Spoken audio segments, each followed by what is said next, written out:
Hello students, you are welcome to Crack Your English competitive classes. I am KK Malhotra. Listen to me carefully. मैं आपके लिए बहुत ही important topic को लेकर के आया हूँ जिसका नाम है डिलेक्सिकल वर्ब्स. याद रखिएगा, बहुत बार आपको एग्ज़ाम्स में ये डिस्टर्ब करता है. याद रखिएगा, जिसको आप वर्ब समझते हैं वो कभी कभी नाउन होता है और जिसको कभी कभी आप नाउन समझते हो वो कभी कभी वर्ब हो जाता है.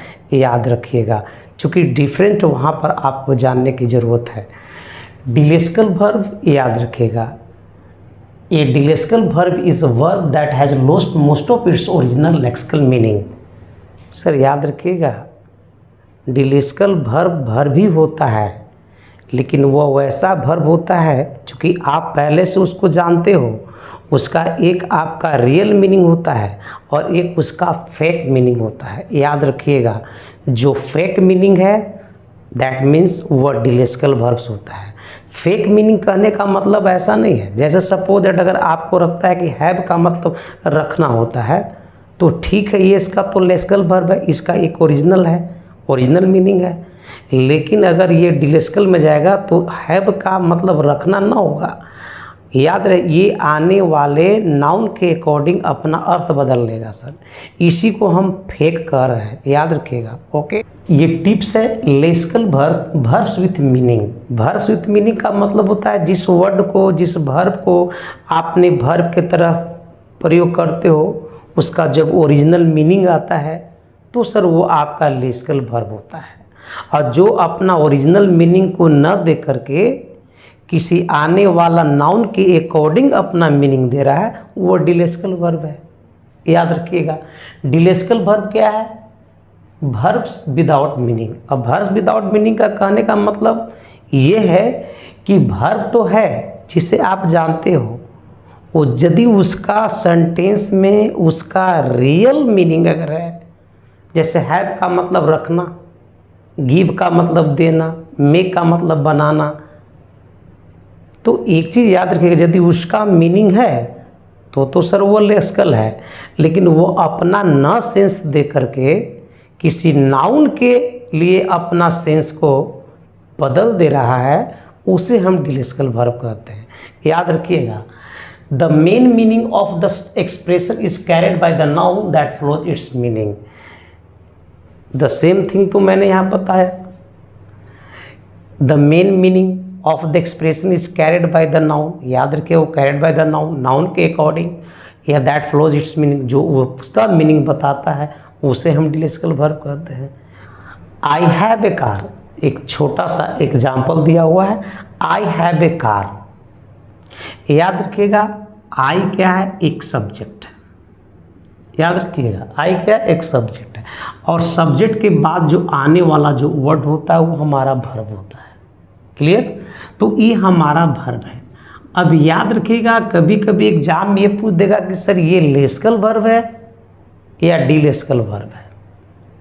तो याद रखिएगा, इसका जो ओरिजिनल मीनिंग है वो होता है पोस, यानी कि ओन. ओन या पोस इसका ओरिजिनल मीनिंग है, अर्थात रखना. तो मेरे पास एक गाड़ी है, अर्थात मैं एक गाड़ी रखता हूँ. याद रहे, ये अपना ओरिजिनल सेंस दे रहा है. चूँकि हैव का मतलब रखना होता है तो ये अपना ओरिजिनल सेंस दे रहा है, इसीलिए ये लेक्सिकल वर्ब कहलाएगा. ओके, ये आपका लेक्सिकल वर्ब है. I have rest.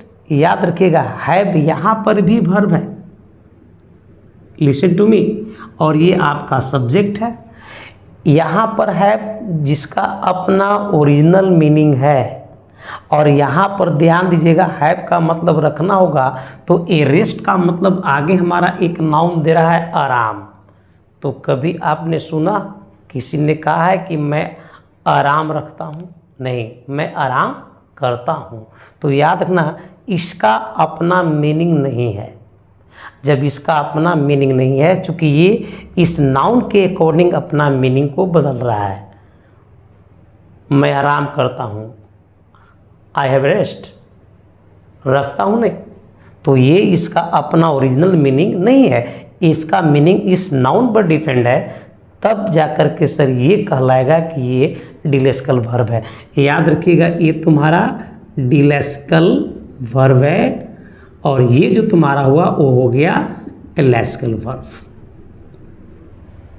उम्मीद करते हैं कि आपको समझ में आ रहा होगा। याद रखिएगा, एक और मैं लिखता हूँ, लुक एट दिस पिक्चर, ध्यान सुनिएगा। अब ये तुम्हारा इम्परेटिव सेंटेंस का वाक्य है कि इस तस्वीर को देखो, तो यहाँ पे लुक एक वर्ब है, याद रखिएगा बाबू। अब लुक का मतलब क्या होता है? देखना होता है, तो इसका अपना ओरिजिनल सेंस है लुक एट दिस पिक्चर, इस तस्वीर को देखो। लेकिन सर अगर इसका अर्थ किसी इस पर डिपेंड करके अगर आता है, जैसे याद रखेगा, तो लुक का मतलब यहाँ हुआ इस पिक्चर को देखो, तो लुक का मतलब देखना हो गया। ध्यान सुनिएगा। अब यहाँ पर लिखते हैं, अगर हम इसी सेंटेंस को लिखते हैं कि take a look at this picture, तो याद रखिएगा टेक अ लुक अब ये तुम्हारा हो गया डिलेक्सिकल वर्ब। यहाँ पर ये वर्ब है और यहाँ पर ये नाउन का तरह काम कर रहा है। इसका जो मेन वर्ब हुआ वो हो गया टेक। टेक अ लुक का मतलब होता है देखना, सेम ही है, लेकिन ऐसे टेक का मतलब होता है लेना। तो ये जो टेक है ये अपना ओरिजिनल सेंस नहीं रख रहा है, ये इस लुक के अकॉर्डिंग अपना अर्थ बदल दिया। इसी को हम बोलते हैं डिलेक्सिकल वर्ब्स। ओके, ये कुछ आपके लिए डिलेक्सिकल वर्ब्स है ए बात, have a walk, have a conversation, have a drink, have a talk, have a fight और have an argument. Take a break, take a hint, take a risk, take a look, take a walk. याद रखिएगा, take a walk this is the right meaning और have a walk this is also right meaning, दोनों same ही है, have a walk और take a walk. Okay, make a mistake, make a change, make a request, make a decision, make a noise, give a smile. याद रखिएगा, जितने भी ये words हैं ये आपका डिलेक्सिकल वर्ब्स हैं। ओके, इसे आप लिख लीजिएगा। ओके, यदि वीडियो पसंद आए तो लाइक, शेयर और सब्सक्राइब कीजिएगा। मिलते हैं अगले वीडियो में, तब तक के लिए धन्यवाद।